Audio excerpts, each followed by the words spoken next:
Welcome to a new video from the channel. This time we check how to lock apps on Android. So let's start. So first let's go to Play Store, and here on Play Store you will download an app called App Lock. It's completely free. Just download it. I just download it and just click on open. And when you open it, you can draw a pattern. Just click here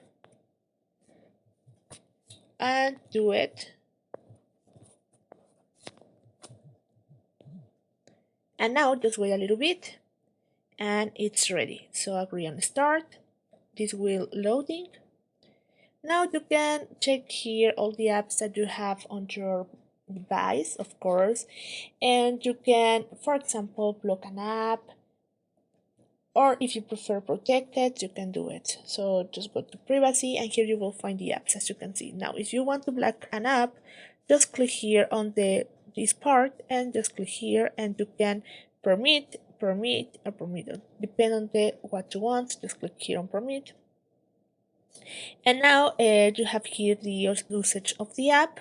You check, and then when you check it, just click on the tab and then just click here on block it. Okay, so now that is how you can do it.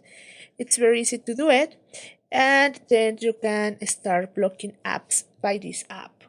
So guys, I hope this works for you. Thank you for watching this video. Remember to subscribe and give a thumbs up to this video.